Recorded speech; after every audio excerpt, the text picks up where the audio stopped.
الشدة أودت بالمهج يا رب فعجل بالفرج يا سيدنا يا خالقنا قد ضاق الحبل على الودج الله الله الله يا الله جئناك بقلب منكسر ولسان بالشكوى لهج والأزمة زادت شدتها. Musibah yang menimpa kami, musibah yang sedang menimpa kami, zadat telah bertambah, syiddatuha gejolaknya. Artinya benar-benar musibah ini betul-betul sampai pada titik puncaknya sudah.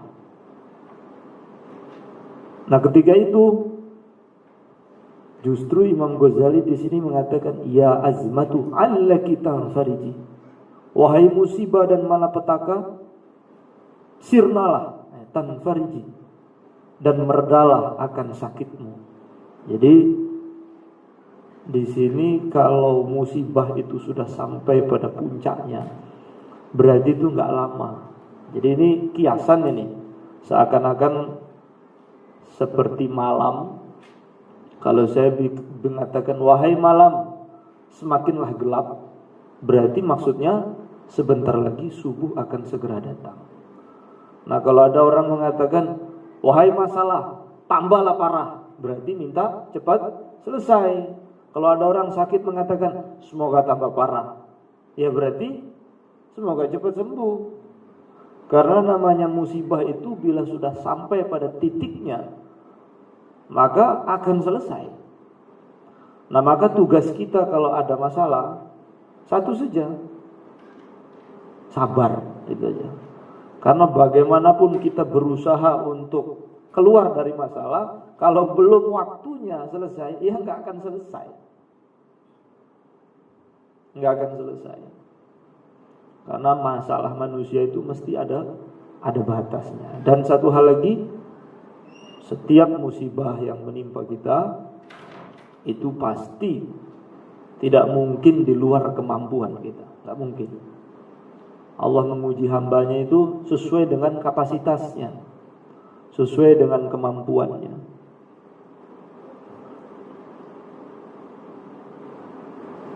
Jadi apapun yang kita hadapi ini sesuai dengan kemampuan kita.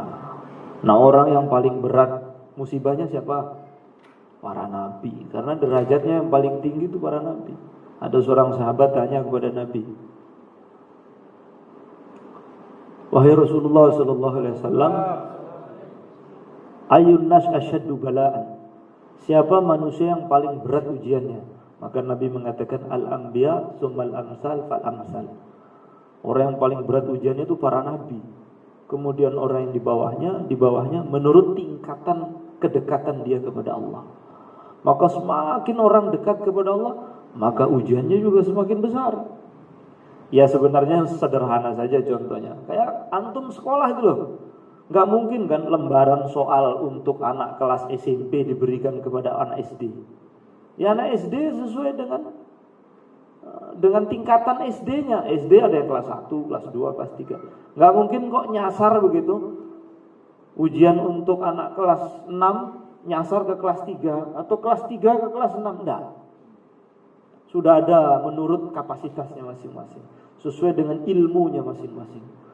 Lah kalau anak SMA, yuk semakin tinggi nanti. Soalnya tuh N kali F sama dengan O, loh kan? N kali F sama dengan O loh. Ya, harusnya NO.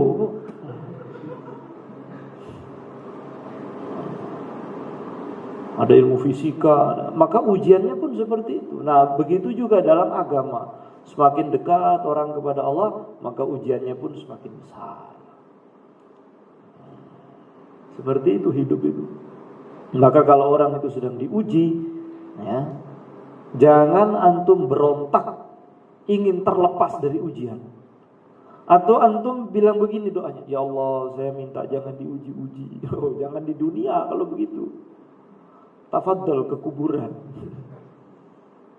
sudah menjadi sunatullah, namanya hidup di dunia ini memang seperti ini lagunya. Memang seperti ini.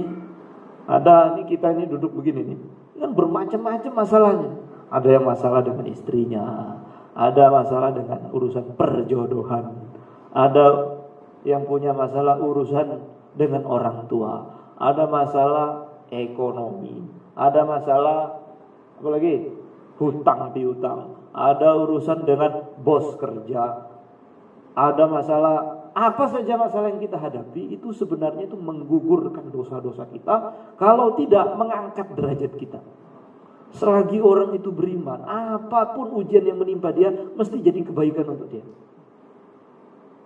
Ini uniknya. Maka dalam sebuah riwayat ketika turun ayat Al-Quran, wa may ya'mal misqala dzarratin khairan yarah wa may ya'mal misqala dzarratin syarran yarah. Barang siapa yang melakukan kebaikan sebesar biji zarrah. Tahu zarrah? Zarrah itu kalau genteng antum bocor, kemudian pas jam 10 itu kan ada cahaya masuk itu. Kalau genteng itu berlubang, terus cahaya matahari masuk, ada yang terbang-terbang itu, tahu? Ada yang terbang di dalam logam cahaya itu. Ambil satu dari itu namanya zarrah. Kebaikan yang dilakukan oleh orang beriman sebesar itu, dia akan melihat balasannya kelak di akhirat. Wa may ya'mal misqala dzarratin syarran. Nah, orang itu kalau melakukan keburukan syarran sedikit sebesar zarrah tadi, yarahu, dia juga akan melihat nanti balasannya di akhirat. Ketika turun ayat ini, Sayyidina Abu Bakar itu takut. Sahabat itu ketakutan. Waduh, ini kalau keburukan sekecil itu juga akan dibalas, gimana nanti kita ini? Maka Nabi mengatakan dalam ayat lain, wa may ya'mal su'an yujza bihi. Barang siapa yang mengamalkan keburukan, pasti dia akan melihat balasannya. Maka Sayyidina Abu Bakar tanya, bagaimana nasib kami ini ya Rasulullah kalau begini caranya? Maka Nabi mengatakan, kamu pernah sakit? Pernah. Pusing? Pernah. Susah? Pernah. Susah, sakit, galau, apalagi bahasanya sumpek, itu semua menggugurkan dosa-dosa kita. Maka dalam sebuah riwayat, tidaklah orang beriman itu tertusuk duri sekalipun kecuali rasa sakitnya itu menggugurkan dosa-dosanya. Jadi apalah kesusahan yang kita alami itu menggugurkan dosa-dosa kita. Dalam sebuah riwayat, orang dulu tuh kalau naruh duit itu di sini, di lengan bajunya. Kalau kemudian datang ke pasar. Nah, ternyata duitnya itu pindah dari sini jatuh ke sini. Sampai di pasar dia, loh, duit saya mana? Duit saya mana? Terus, oh di sini. Nah, susah sebentar, di mana? Itu sudah menggugurkan dosa-dosanya. Jadi orang beriman tuh enak betul. Susah kalau sabar gugurkan dosa. Ya toh? Kalau dapat nikmat kemudian syukur, nikmatnya ditambah, dilipat gandakan. Enak betul. Nah, maka orang itu kalau sedang dapat ujian gak sabar dan mendapat nikmat tidak syukur, berarti dia gagal dalam ujian ketika diberi nikmat atau diberi musibah. Gagal orang ini. Ibarat orang sekolah gak lulus gitu. Maka apapun masalah yang kita hadapi, satu, antum tanam di dalam hati bahwasanya ujian yang menggugurkan dosa-dosa saya. Yang kedua, kalau sudah sampai waktunya, selesai sendiri gitu. Masa nggak bisa berusaha begitu untuk biar selesai? Usaha kita sabar sama doa. Tapi kalau antum malah berhubungan dengan manusia yang sama seperti antum juga sedang punya masalah, terus minta jalan keluar kepada dia, berarti nggak terbuka-buka itu masalahnya. Terus akan terbentur-bentur.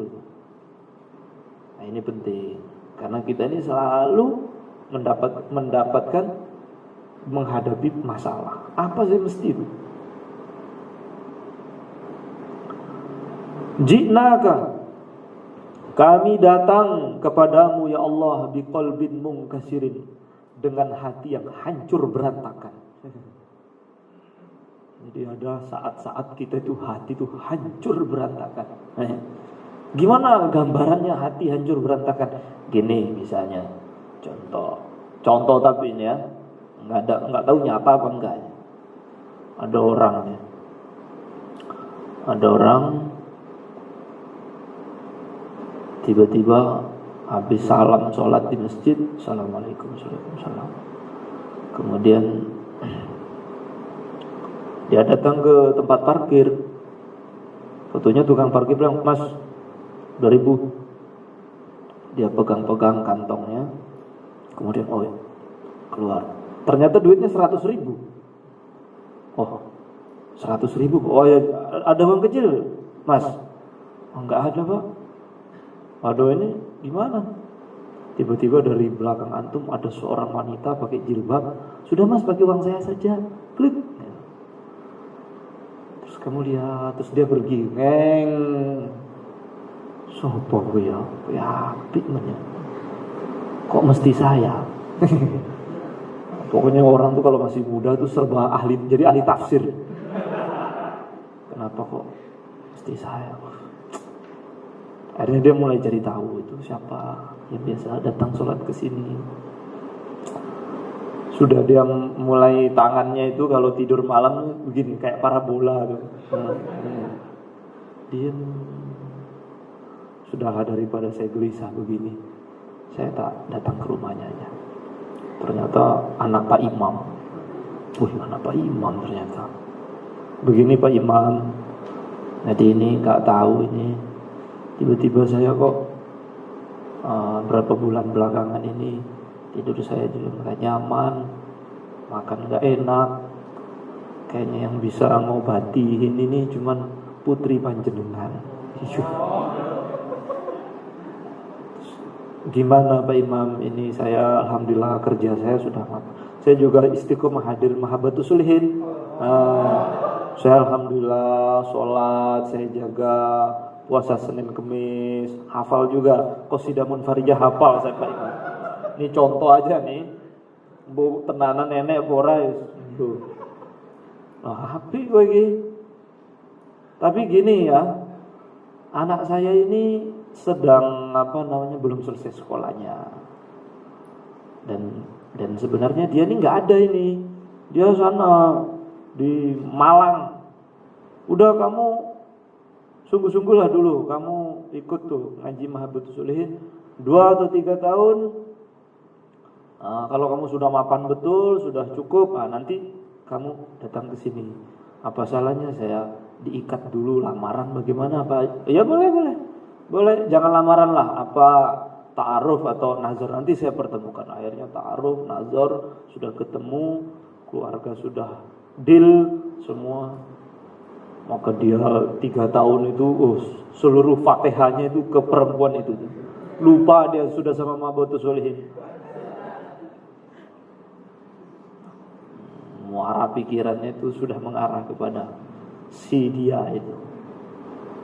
Setelah 3 tahun berlalu, dia rasa uangnya sudah cukup, dirinya sudah mapan, dia datang. Assalamualaikum. Waalaikumsalam. Dibuka rumahnya. Yang keluar ada seorang pemuda. Maaf, siapa? Saya mau nemui Pak Haji. Pak Haji udah wafat. Kamu siapa? Enggak, saya mau nemui Pak Haji. Oh, permisi Mas. Mas siapa? Saya suaminya. Kira-kira gimana rasanya? Nah, itulah namanya qalbin munkasirin. Nah, ini. Remuk rasanya. Luruh rasanya. Gitu. Allahu Akbar. Itu kok langit jadi pindah ke bawah, bumi jadi ke atas, terus kebalik semua. Nah, ketika itu siapa yang bisa kita andalkan? Mau datang ke siapa? Yang mau dengar cerita antum juga nggak ada. Nggak seru. Saya api sama jerut film ini. Nggak ada yang bisa kita andalkan. Maka ketika itulah Masjid yang dulu ketika keluar pertama kali mengenal dia, datang ke situ lagi. Kemudian berlutut, bersimbah air mata, kemudian mengatakan, ji'naka biqalbin munkasirin walisanin bisyakwa lahiji.